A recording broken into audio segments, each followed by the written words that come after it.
This is episode 37 with David Schloss.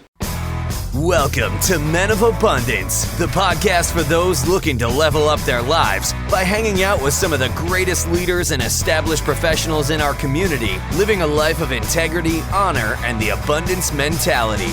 Prepare to pay it forward with your host, former Army medic turned lifestyle entrepreneur, Wally Carmichael. What's up, Men of Abundance? It is Pay It Forward Friday, and I am so excited at this point. My calendar is completely full and booked up almost all the way through October. That's a big deal. May not seem like much to some, but I'm telling you right now, I am so excited to have some amazing guests lined up through the next 2 months. And what's really cool is we are gaining a lot of traction on iTunes and on my website at menofabundance.com. It appears that traffic is greatly increasing on iTunes and on the website because guests and listeners are sharing the episodes on their social media sites. I'm seeing the graphics everywhere. I mentioned this once before, but I got to say it again. Daniel over at Podcast Websites has greatly improved my show artwork, and that's what's being shared all over social media. That in turn is driving more people to listen to our show on iTunes and on the website. So once again, I want to thank all of you who are sharing on your social media sites. And I know who you are, and you know I know because I pay it forward and I share your stuff on my site. That's just the abundant mentality. And Men of Abundance, if you're truly enjoying this experience and what you're getting out of this, I want to invite you to go over to iTunes and leave a rating and review. Right now we have 23 reviews. Once we get to 50, iTunes starts sending us more traffic. And that's what we want. We want more men to come and listen to Men of Abundance. All right, enough about that. Now it's time to introduce our featured guest. David Schloss is an online entrepreneur who began marketing in 2007 from his college apartment. Over the years, he has helped hundreds of businesses improve their website traffic, customer acquisition, and revenue using social advertising. His business, Convert ROI, enables businesses to succeed by taking complicated social ad plans and seamlessly turning them into easy-to-follow revenue-producing campaigns. He has been rated as one of the top experts to watch by Forbes magazine in May 2016. David has been featured and interviewed on various podcasts and web shows around the topic of social advertising. David, welcome to Men of Abundance. Appreciate it. Thank you. Yeah, my pleasure. I was talking with Cecile, and we met on Facebook, her and I, and we got referred through some other venue. I don't even remember. I get in contact and connected with so many people these days. I can't hardly keep track of everybody. But she mentioned you, and she said that I should take a look at you and see what's going on. She knew what I was doing, and she thought you'd be a perfect fit, and I agree. I appreciate that. Always good to hear from someone who speaks highly of you and sees that in others as well. Exactly. Isn't that the coolest thing? Absolutely. Yeah. And our connections are definitely very important in how we do business and everything we do in life in general. I agree 100%. So before we get into the show, I like to start the show the same way I start my morning, which is with an attitude of gratitude. Mm-hmm. So what do you have to be grateful for today? My friendships and the relationships that I've garnered over the last year. Been through a lot of tough times, and to have people in your corner support you and always believe in who you are and what you stand for, it really pushes me into doing what I do day to day. And regardless of how stressful it is, I always know that things are going to be all right. Everything's going to be great. Excellent. And we're going to get into some of those tough times because I think those tough times are very important for men to realize that many of us do have tough times. They're not always the same as each other's, but we all have tough times, and the important thing is how we get out of that. But before we even get into that, I gave a very brief bio about you and talked a little bit about what you're doing and where you're headed, but I would like to hear it from you. I'd like to hear your story, kind of what you've been up to, and a little bit about what you're headed, because we're going to get more into that in the show, but let's get a little bit personal. Sure. Not a problem. So, my name is David Schloss, for those of you who don't know me. I've been marketing online since 2007. Basically, started marketing online because I was looking for an outlet that would help me pay for college. I was 18 years old. I was looking for something that would allow me to not have to worry about paying my rent, my tuition, and all those good things. And the first search I did on Google to sort of put my interest into the world of marketing was, how do I make money online? And that led me into a dark hole of awesome articles and blogs and all these things that I never truly looked into in investigating whether or not internet marketing was a thing or something I would even jump into as a career.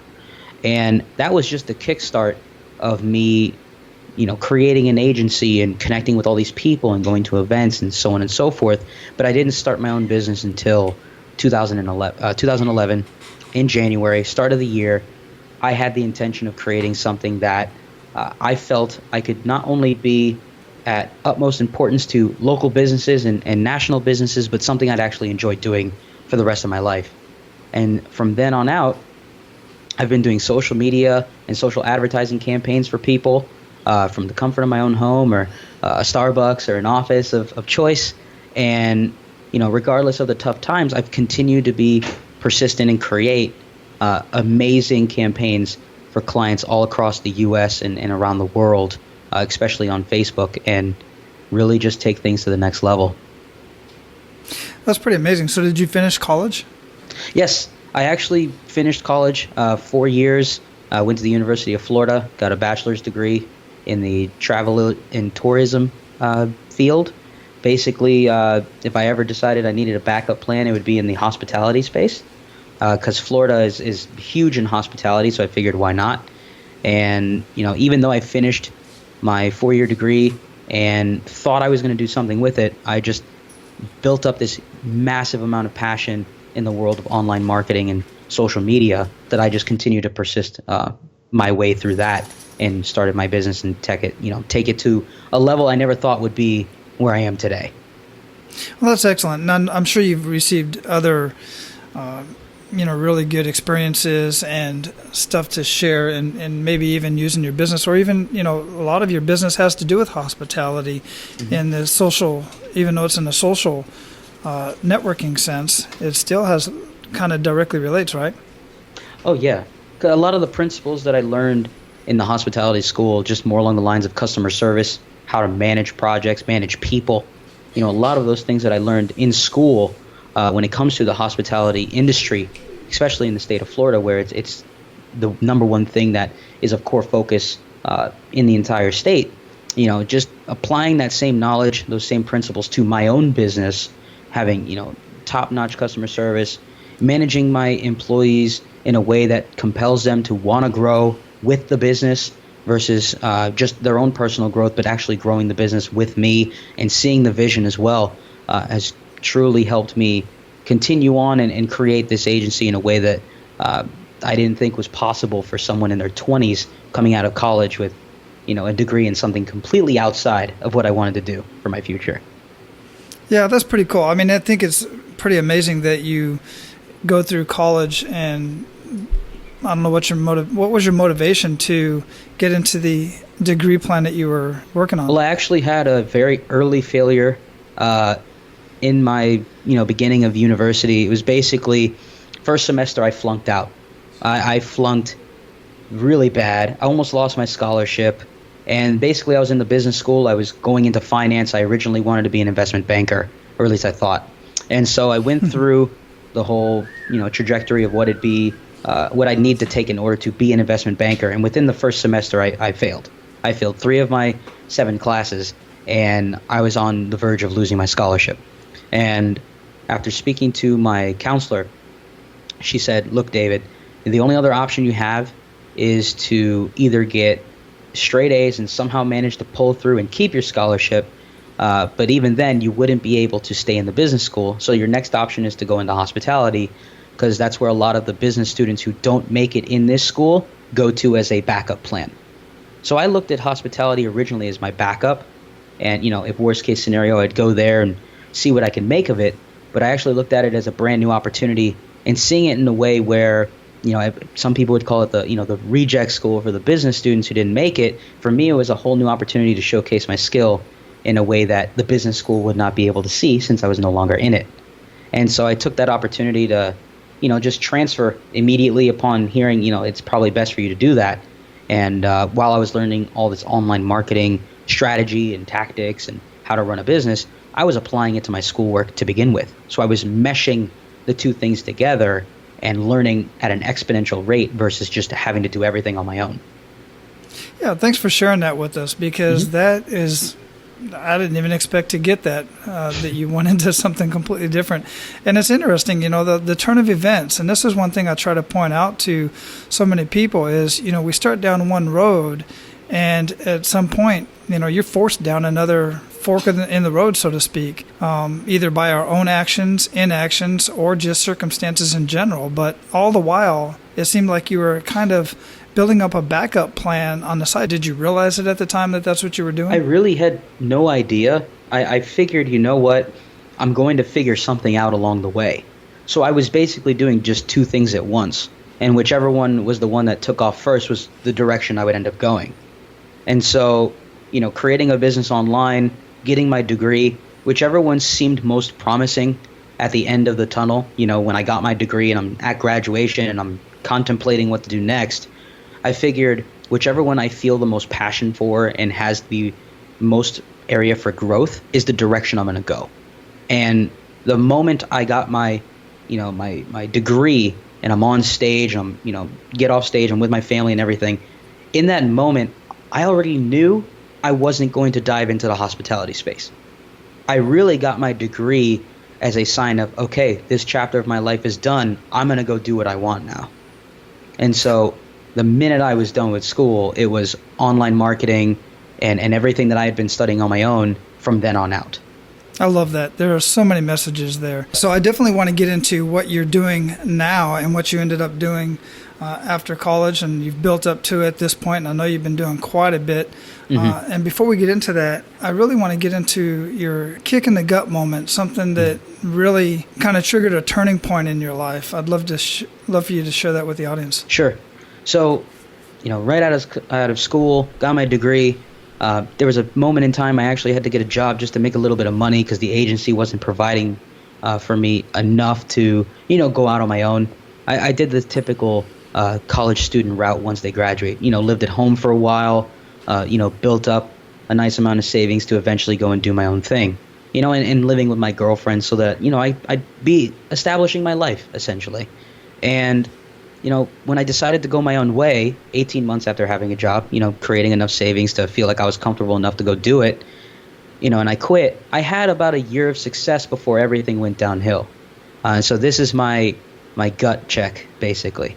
After a year of going out on my own, just strictly living off of the, client retainers that I had and, taking care of everyone who's working with me contractor-wise and assistants and everything, there was one moment at the beginning of January 2014 where I talked to every single client I had at the time. I had about 7 or 8 clients continuously paying every single month. And when I did my year-end review with them, only 1 out of those 8 clients stayed. So my entire business went from making, $10,000 a month, which at the age of 24, 25 was great, to making only $1,000 a month. And my bills was far exceeding that number. So I went from having a, decently successful business at a young age to losing almost all of it in a matter of, the beginning of 2014. It was all gone. And I had to figure out what I was going to do next. And quite honestly, a lot of people would ask me, why didn't you just go and get more clients? Well, I attempted that. I was just doing things in a way that are far different than how I do them now with getting clients, which at the time I was doing a lot of cold calling. I was, asking for referrals, but I wasn't really giving anything in return. And thus, I didn't get as many referrals as I wanted. I couldn't keep clients longer than, 3 or 4 months at a time. I didn't understand client retention, how to keep them happy. I was learning these things as I go. So some clients would stay long term because I got them great results, and some were just looking for a little extra, whether it was more attention, a little extra work here and there that would make them think I was really looking out for them and trying to get them the most in their business. And I wasn't doing that. I was doing the bare minimum. I was collecting the check that came in from these clients, and that was it. I would stop. And so I wasn't really doing anything to impress my clients, and thus I lost them all. And for 10 months in 2014, my business stayed at only making $1,000 a month. I was not able to sign a brand new client for 10 months. I was hitting all sorts of emotions. I had depression. I had what I would call career suicide thoughts, which was, do I go back to get a job or do I keep my business going? And I contemplated that a lot because I thought that every move I made in my business, I was doing incorrectly. I can't sign a client. No one wants to work with me. No one believes in me. All these things were going through my head. And quite honestly, it was one of the most depressing times of my life because I almost had my relationship end. My family absolutely hated talking to me. I lost a ton of friends because I was never social.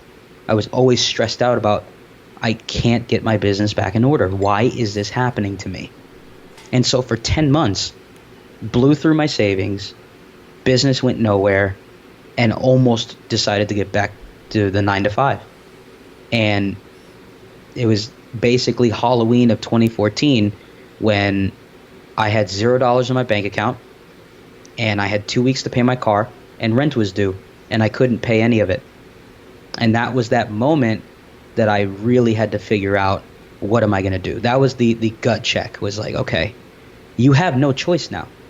You got to make a decision. There's no more waiting. And so that was that very moment that things sort of hit the ground and I had nowhere to go. I was rock bottom.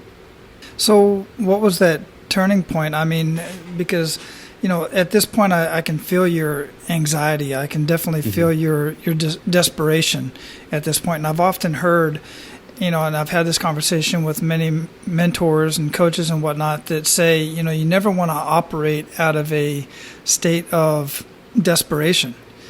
Because your clients see that. It comes out in your writing. It definitely comes out in your voice. So how did you overcome that? Obviously, we're coming to that enough is enough moment where something's got to change. How did you transition? This is all relevant. I used to have a belief that being vulnerable meant you were weak. But I used my vulnerability in my situation and went to my friends and colleagues that I absolutely trusted with all my heart.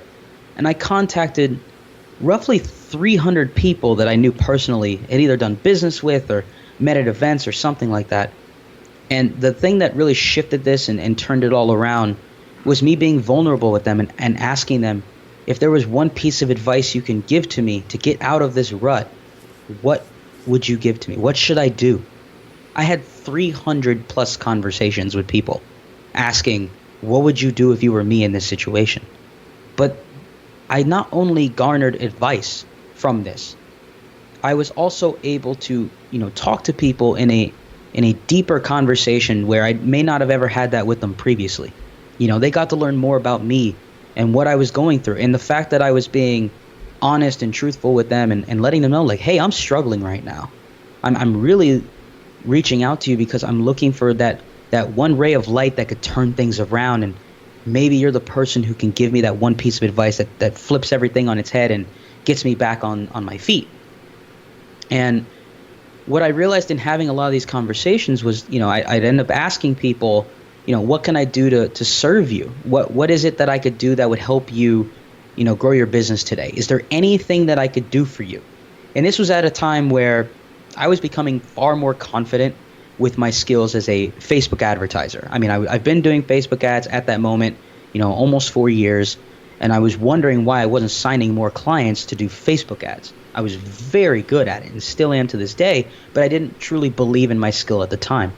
But during one of these conversations, I remember asking one of my good friends, hey, can I do an account audit for you for free? I'm not going to charge you. Can I just audit your account? And I'll tell you what you could do to turn around your account, whether it's the campaign side or ad sets or ad imagery, something. I will audit the whole account for free, and I'll come back to you with a report. And if anything turns out great for you after you make these changes, just let me know. And so I was developing a portfolio of account audits. And that was the beginning of the whole business turnaround, because I didn't know it would lead to, 20 account audits in a 2-week span, just from asking people, can I do an audit for you? And those audits ended up being the case studies I needed to go to people who didn't know me and say, look, I could do this for you. Not only can I audit your account, I can actually manage your account for you and do everything I just mentioned here for whatever amount I was charging at the time. And that was the beginning of the whole turnaround in my business. Within about a month and a half, I went from having only one client to having 7. I reached out to all these people. I asked for help. And next thing you know, I'm offering a service, which at the one time was doing not charging anything at all, to now charging $1,500 a month to manage 7 people's accounts, $1,500 per client. And next thing you know, I have 7 clients within a 6-week span. And it all just started with me being vulnerable with the people that I adore and trust with my life. And they felt my pain. They saw that I was doing my best to get out of this, and they lent me what I needed to get out of that. And that was the beginning of everything turning around. There's so much going on there in that whole story of how you turned that around. And one, you're absolutely correct. Being vulnerable is being a man. I mean, showing people that, where you're at in life, and that builds trust. And then they had trust in you. And then one thing that I always say is confidence is not a requirement, it's a result. So you gained confidence in evaluating and reviewing all of those sites that you mentioned for free, and then they in turn gain confidence from you, which then you gain confidence from the marketplace. Yep. And there's so much more going on there. It's just amazing. What's the biggest thing you'd like to share that you learned from all of that experience? Well, what I learned is that, don't be scared to ask for help.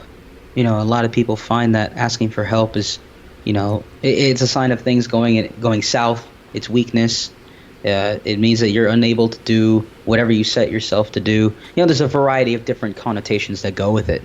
But, vulnerability and asking for help, they go hand in hand. And I feel that a lot of people in the business realm, they don't ask for help. They feel that by asking, it's just going to devalue what they do. And I found that asking for help is what has actually helped me grow a lot quicker than anything else. No matter how many courses I went through or blog posts I read or books I read, asking for help gave me the education I needed to progress a lot faster, because that confidence was built from a conversation. Whether it was 10 minutes, 15 minutes, 30 minutes long, as soon as I finished those conversations with people, I felt like a completely different person. Yeah, it's definitely very empowering.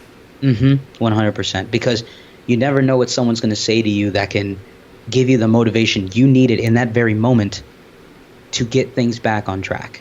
Whether it's, with your business, your relationships, your family, anything. Whatever it is that's bothering you at that moment could be completely turned around just from one conversation. Right. So what do you say to the guy out there who feels the need to be vulnerable, whether it's for his personal life or for his business, but is afraid of the haters that are out there, because we certainly have them? Oh, yeah, of course. Well, I find haters to be motivators. To me, the people who hate on your success or hate on the fact that you ask for help or whatever it may be, or the vision that you've created for yourself, I feel that the reason they hate on you is because they don't have what it is that you have. They don't understand your vision, so they're going to hate on it. They don't understand what it's like to have people in their corner, so they're going to hate you for having people in your corner. It's simply there's a lack or something that they have not experienced in themselves that makes them hate the fact that you have. They're just hating that they haven't reached that step in their life to need or want those things. Or maybe they don't know how to experience it. So they're simply just denying it or being delusional to it and just thus hating. And so for me, hating just motivates me to continue to do it. Not everyone's going to like you. Regardless of whatever service you create or product you put out in the marketplace, you're not going to bat 1,000. You're not going to have a 100% positive rating. There's going to be people who hate it. And so it's just a natural progression of life and business, and just accept it for what it is. Yes, and I found that in my personal experience that if you are liked by everybody, generally you're not really progressing a whole lot. Just in my experience, because you cannot please everybody. I really don't know the actual formula for success, but I do know a formula for failure, and that is trying to please everybody all the time. Yep. And one, you're either going to work yourself to death, and you're basically going to be, you're running on a treadmill and getting nowhere. Exactly. Yeah. So let's get a little bit into what exactly you do for your clients. I mean, we've alluded to it a little bit, but what exactly do you do and why? So I provide social advertising services, so primarily running advertising on networks such as Facebook, Twitter, YouTube, anything that is a social network that has an ad platform. I am most known for the Facebook ad platform. Yeah, I've almost run ads on this platform for 5 years now.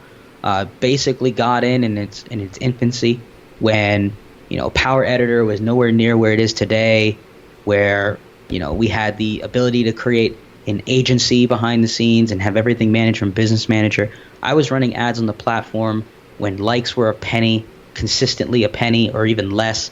Video views weren't even accessible at the time. So I've been in that platform and immersing myself with it since almost 5 years ago. And so right now I am most known for that platform. People come to me almost every day asking for a course or advice or consulting or a service offer of, can you do this for me? And so I always tell people, I'm a social media advertiser or I'm a social advertising professional, but I am most proficient and most known for the Facebook ad platform. It's very interesting that we're actually having this conversation, even though I knew it was coming up, because what I've been doing all morning is studying exactly that. Facebook advertising, everything starting from having your fan page and the way that's got to be set up so it can be compliant. In fact, I was just now reading the compliance. I have the page up here right now for advertising policies on Facebook. And I'm here to tell you, I'm no dummy. I'm a patient man, but it's a lot of work. There are, if to do it right, you can just throw an ad up there. You can do that, and you're throwing an ad up there. You're throwing money down the drain. I know this because I've done it many times over. And now I'm like, I got to learn this stuff. I just want to learn this stuff and connect with people like you as well to learn even more. But there's so much. This is just Facebook, and it correlates a little bit with Instagram because they're the same company now. But my goodness gracious, there's just so much to it. And a service like yours, so do you do like a done for you type of services, or is it more just training? Done for you. So it's a mixture of both training and the done for you aspect. And when I work with a client, yes, I'm doing the ad creative and the ad copy and all those things with my team, of course, behind the scenes. We're doing those things for clients, but we're also educating the client on what is going on. We don't just sign an agreement on the 1st and don't report back till the 30th and say, hey, here's what happened. Every week we're telling our client, here's why we chose this audience. Here's how we're split testing the ads. Here's why this ad set is performing better than another. And we go in deep detail with the client, so they not only get an education out of what's going on, they're able to understand it and not have to ask us 1,000 questions as to, why'd you use this creative instead of this one? Or why does this one get $1 a click and this one gets 10 cents? They're able to go in themselves and understand exactly what's going on. So they're getting that fresh perspective from the beginning of the campaign until at any point, if we decide to end it, they understand exactly what happened during the entire campaign process. Yeah, that's brilliant. I'm definitely done for you type of guy for the most part when my budget can allow it. So, and that's how I've built most of my website, quite frankly. And it's just the same aspect is done for me, but at the same time, I still have access to take a look at things and make some changes myself if need be. But what are at least one good news story that, and I know you've got many, but I'd like to hear a good news story on some of the projects that you and your team have done. Sure. So, every month we put out a case study. I put it out publicly on my Facebook wall because, I like to share positive news of clients that we work with. And just in the last month, for example, we helped a client go from, in 6 months, go from producing $0 in revenue with an email list of 7,000 people. 7,000 people he never advertised to. He didn't know what to do with it. Taking those 7,000 people, using Facebook and creating a new audience along the way from $0 to $800,000 in revenue in 6 months using Facebook ads and a pre-existing list of 7,000 people that were never marketed to. And Wow. that's just one client. We have coaching clients who, they're looking for coaching students. Their packages can be anywhere from $1,000 to, $10,000, depending on what industry they're in and what they're providing for the student. And we have, for example, a coach where we spent $40,000 in ad spend and they produced $180,000 in receivables. That's not including if they buy a done for you on the back end or they buy any additional coursework. This is just for one-on-one time with the coach. So there's a lot more opportunity for the coach to sell something else. Mm-hmm. But to, only spend $40,000 and make it was actually 180 receivable. They had a couple other things in the pipeline. I mean, it could have ended up being a $200,000 or $300,000 launch from $40,000 in spend. No existing list or anything. We've had clients who've done product launches where they sell a $300 course. Just in the last month, we were doing a product launch of a software where we only put $5,000 into the campaign. The software with no list produced over $100,000 in sales with a $5,000 spend during the launch process. I mean, we've been figuring out every little possible way that a person with a digital product or a coaching program or a webinar, for that matter, can utilize a minimum amount of budget and produce a very large result in a short period of time, which most people would consider to be, it could be spammy or scammy. It's not possible. I have tons of screenshots to prove that it is. When you have an irresistible offer, something people want, you don't need a lot of money to get someone interested in buying it. And so we have dozens upon dozens of screenshots just last month of people producing results like this. And I have screenshots dating back, 2-3 years of results. So, that's just a couple of examples just in the last month. That's pretty impressive. That's very impressive.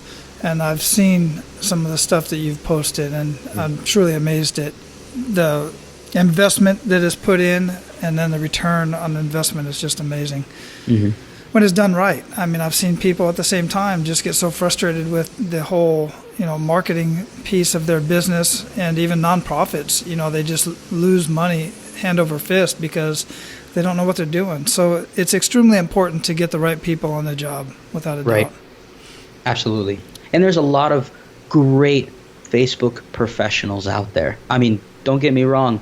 I'd love for everyone to contact me, but I also know there are great people out there. But like you mentioned, you want it done right. And some people have formulas that are great for others. And I know that my formula is not great for everyone, right? There's certain formulas that fit certain industries.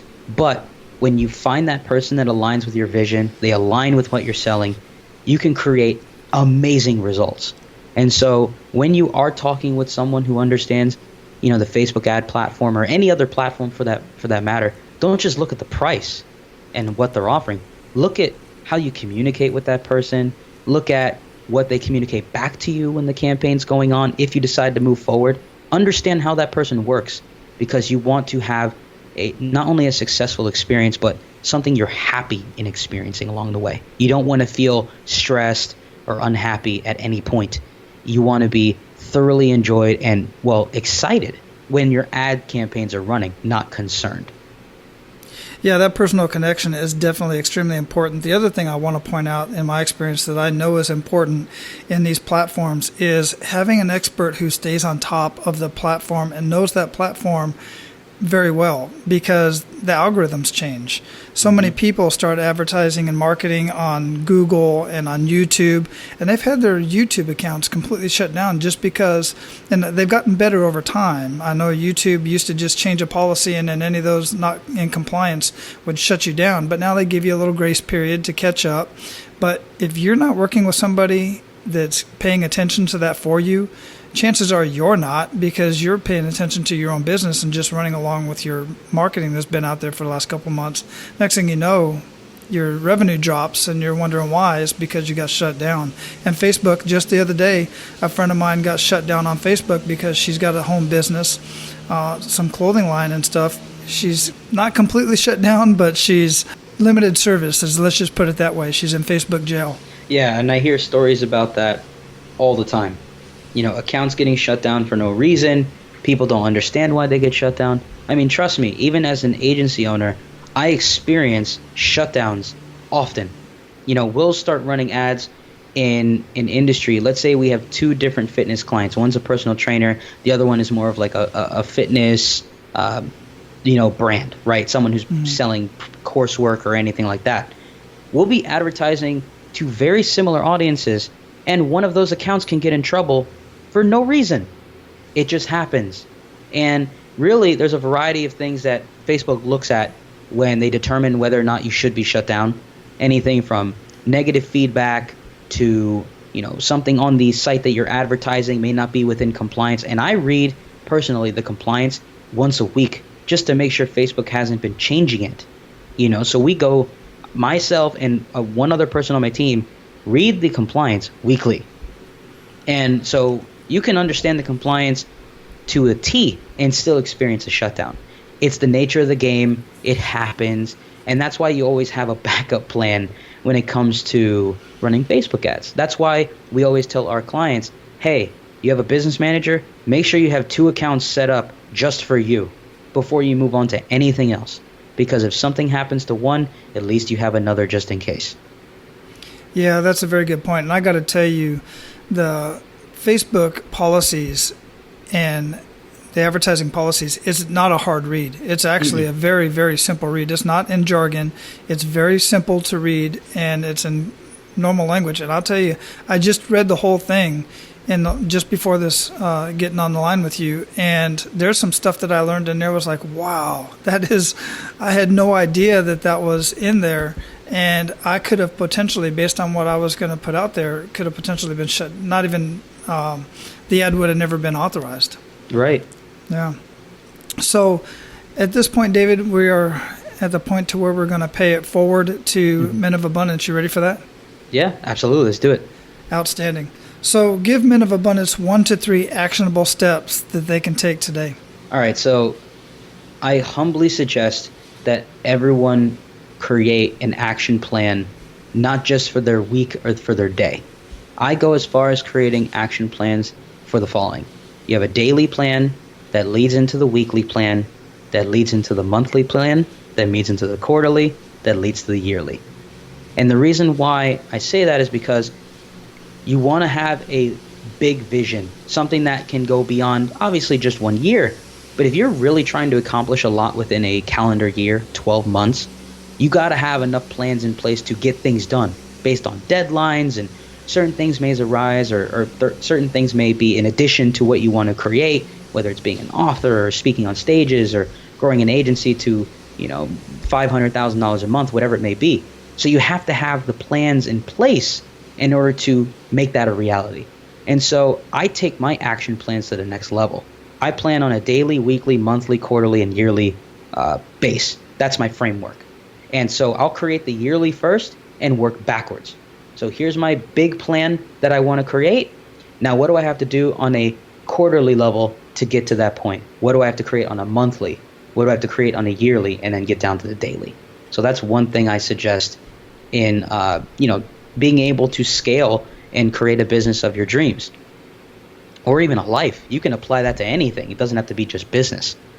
And then the next thing I would suggest is creating a vision that you almost feel is impossible to create, but you'd die to go after.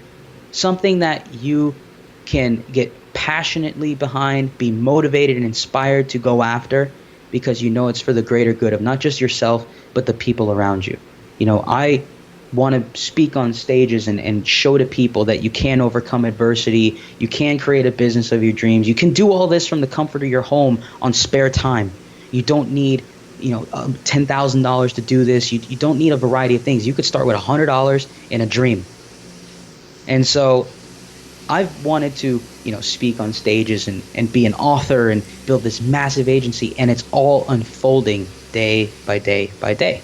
All because I had this vision back in 2007 of creating everything that I'm seeing unfold in front of me today. It's finally happening. And so on top of that action plan, having that vision, the bigger picture, you might be in your 20s or 30s or 40s now, but what are you going to be doing in your 50s and 60s and beyond? And having that with you and just being aware of it keeps you going through the good and the bad. So that's the next thing I would say. And if there was one other thing I would throw in there, it would be to be persistent, right? Yes, you have the plan. Yes, you have the vision. But a lot of people fall off the bandwagon of themselves along the way. They might get depressed about something. Maybe a project doesn't go as well. Or maybe they experience what I did, which is they lose all their clients. Well, instead of just allowing that to take over your world and really just shut things down and take you off the path that you've set for yourself, continue to be persistent with what it is that you set yourself to be. Whether it's like me trying to speak on stage and being a well-known author and creating this agency that helps people around the world, yes, I could deviate away from that for a month. Something may come up personally or whatever it may be, but I'm not going to stop going after my vision. So it's the persistence of what you've planned, what you want to create, and whatever it is you want to bring to this world as your legacy, never forget that it's there. So persist until you win. Keep going. Don't stop. Excellent advice. I truly appreciate that. Some very powerful stuff that you shared there with Men of Abundance. What habits make up the biggest impact in your life? So every morning, for 30 minutes, I meditate. I get very, very clear with what my intention is for the day. What do I want to accomplish? Who do I want to speak to? And what is it that I'll gain at the end of the day that'll move me closer to my vision? And so that 30 minutes of meditation, it's my, it's one of the things that I learned from, I'm a part of a self-mastery, self-discovery group locally where I live in Fort Lauderdale, Florida. And we get together every month and, we learn different meditation techniques and we work with each other on, being able to take ourselves to the next level of what greater version we can be to this world. And one of the forms of meditation I learned along the way through this group is what I apply every single day for 30 minutes. And sometimes I'll do it twice a day. But I start every morning meditating for 30 minutes, getting clear on what I want to achieve for the day, who I want to talk to, and what that end result will be. And that one thing can set the tone for the whole day. I notice when I don't meditate, my day is all over the place. I'll skip over things and sometimes calls will go way longer than they should, and it throws off the time scale of what I wanted to accomplish. And so that really does help impact my entire day. Another daily habit, at least something that has become more of a daily ritual again, is I exercise at least 30 to 45 minutes a day. It doesn't have to be every day, but I set the intention of doing some form of physical activity just to get my mind away from the hustle and bustle of business. Just go outside for a walk with my dog. Maybe I'll get on the elliptical for a bit just to unwind and get away. And those two things alone really help me do what I do. I don't need a lot of different rituals to, be successful with whatever it is I'm trying to go after. It's, if I meditate and just do a little bit of activity, I have so much energy and I'm motivated throughout the whole day to do what I want. And that's, work with my clients, develop product, consult with people, build new relationships, so on and so forth. So those two things are really important.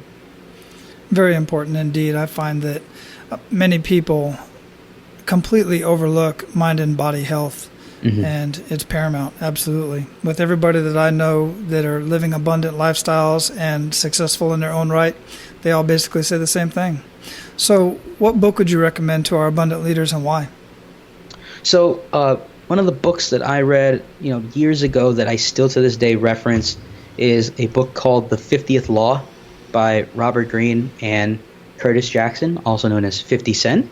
Now, the reason why I really enjoy this book is not because 50 Cent's my favorite musician. He actually is. I enjoy hip hop a lot, so I listened to him a lot. But the thing that got my attention with this book is, I originally read The 48 Laws of Power by Robert Greene, and this book sort of took it into a direction where, you're digging into a mind of a guy who's not just an entrepreneur and a hip hop artist, but, he found his way to set himself apart with his fearless philosophy, being fearless with what he creates, and he's persistent with everything that he does. And regardless of if something's a failure, he moves on to the next thing and keeps going.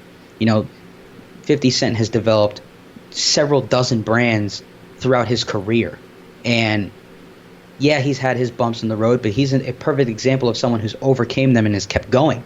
He's even filed bankruptcy and come out of that within a short period of time. I mean, this is a man who understands the entrepreneurial mindset, what it's like to go through adversity and still be a winner at the end of the day. And so when this book originally came out, he didn't go through a lot of these things, but he still went through a lot in his life to come up with the principles that he follows in order to be an entrepreneur and a very successful person at anything he puts his mind to.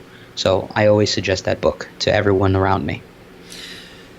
I'm definitely going to look that one up because I have not read that book. I have heard of it, but I have not read that book, and I will have that book listed in the show notes at menofabundance.com/037. But one of the things that I find very interesting about musicians and anybody in that industry is that is a very, very competitive industry. And anybody who makes it, whether you like their art or not, whether you like their music or their lyrics or whatever it is, understand this. They have persistence. They are not sitting back on their laurels. They are out there hustling, working, and really doing what it takes to be successful in that industry. And I'm a strong believer. That's why you see so many of these artists that are doing that, like Ice Cube, Ice-T, a lot of rappers, a lot of these guys in the industry that's so competitive and then have so many other adversities in their life. They go on to do other things. They go into star in movies. They go into open up restaurants and boutiques and a whole clothing line. It all comes from that, but it's because they're so persistent in everything they do. Yeah, and they have the vision. Yeah. They know that at the end of the day, their music career could end at any moment. A record label could drop them, or people just stop listening to their music as often. Royalties only pay as much as people listen to the music. So unless you're a, Rolling Stone or, Bruce Springsteen or something like that, a lot of musicians never actually tap into their royalties. It's not as much as people think it is. And so they have to develop a entrepreneurial mindset and do other things outside music to actually make a living beyond their music career. And so, surprisingly, obviously, like anything else, there's a lot of failures, but there's also a lot of people who end up being more successful outside of their initial career because they decided to get into some form of entrepreneurship. And so, Curtis Jackson, 50 Cent is a great example. You got, Sean P. Diddy Combs. You have Dr. Dre, who sold his Beats headphones to Apple. There's lots of examples just in the hip-hop industry of people who've done amazing work. Jay-Z, he has Tidal Music and a variety of other brands. And so if you look throughout the industries, you'll see a lot of these musicians jump into other things as well because they know when this is all said and done, I still have to earn a living somehow. So they use that fame and fortune they've gained from music into other things. Absolutely. All right, so David, your episode is going to air on a Friday, which means I have a Pay It Forward Friday.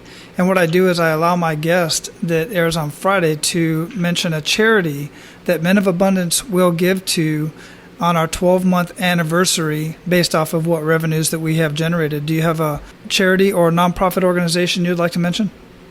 Sure. I mean, I've always been a person who's always been a part of, walks for cancer, and I've had a lot of people in my family who've experienced breast cancer and cancer in general. So, one of the cancer societies that I follow is the American Cancer Society. Anytime they have a walk locally or anything to support breast cancer awareness and research, I'm always active in that community of people and raising awareness. And so, I fully back the American Cancer Society, and I'm a part of that fight to remove cancer from society, because it's detrimental to a lot of people. I know a lot of people have experienced it, personally in my family, and I don't want anyone to experience that as that big of a traumatic situation in their life. So American Cancer Society is what I support. Yeah, excellent. And I will have that listed in the show notes as well as on our giving page at menofabundance.com. I truly appreciate you mentioning that. My mother actually had breast cancer. She fought it. Then she ended up being taken by brain cancer. So I am personally touched by that as well. So I have one last question for you, David, and that is, what does living a life of abundance mean to you? Living a life of abundance, to me, means doing exactly what you want at any time you want and enjoying every living moment of it. Being able to wake up and dictate your own schedule, having the ability to work with the people you want to work with, regardless of the earning potential of what it is you're doing, it's how you feel when you're doing it. So for me, a life of abundance is being able to wake up and enjoy who you are, what you do, and the people around you. As an example, I wake up every day and I'm happy to do exactly what I do. I've dictated my life in the direction where there's not one thing I would change. I thoroughly live a life of abundance. So once again, waking up, doing exactly what you want to do, however you want to do it, being around the people you want to be with, and just enjoying yourself. Absolutely. I absolutely love that answer, David. And congratulations on living your life of abundance. It's a wonderful thing to see when people are truly living their life of abundance. And that's what this show's all about, just showing people that it is possible to live that way and to have, live the way that you want to live. And that doesn't always mean to be an entrepreneur. If you absolutely love your job and you love the people around in your job and you love your lifestyle, then that's what it's all about. Yep, absolutely. Great. So before we close this up, I'd love for you to leave us with a parting piece of guidance. You've definitely left us with some great information already, but leave us with a parting piece of guidance in any way that we can reach you, get in contact with you, and even use any of your services. Sure. So last piece of guidance I would say to you all is don't quit. I know we've touched on this several times, but you'd be surprised how many people quit before things are about to take off. The persistence aspect of things is incredibly important, because you never know what day, time, or occasion will occur that'll finally make things click and allow you to take off in a direction you never thought was possible. And that's exactly what I experienced. If I decided to stop doing exactly what I was doing several years ago when I hit my lowest point in life, I would not be here today on this show. And so don't quit. Continue to be persistent, and you will create exactly what it is you plan to create for your life of abundance. So keep going. And if you would like to get in contact with me, you could find me on Facebook, facebook.com/Schlossy. That's SCHLOSSY. It's a nickname, by the way. You could also visit my website at convertroi.com. My phone number's there, my email's there. I'm a very open person. So if you're looking to, work with me in any capacity or just have a conversation with me and see how we can work and grow your business together, I'd be more than happy to have a conversation with you. And if you'd like to schedule a consult, everything is there. Make it very, very easy. But once again, you can find me on Facebook, or you could find me on my website at convertroi.com. Excellent, David. I truly appreciate that. I appreciate you throwing all of that out there and all the ways to get in contact with you. I'm sure several men are going to be getting in contact with you in very short order. I appreciate your time, David. No problem. Thank you. Awesome. Have a great day. You too. All right, Men of Abundance, that's all I have for you today. We did get a little bit technical there, but ultimately, my goal is to get to know the man behind the business, and I believe we accomplished that. So now it's time for you to go out and live your life of abundance and make sure you pay it forward. That's all for today, Abundance Leaders. For more about our guests and the powerful information we shared with you today, be sure to sign up for our mailing list at menofabundance.com. We appreciate your time and look forward to hanging out with you on our next episode. So until then, be sure to pay it forward and live your life of abundance.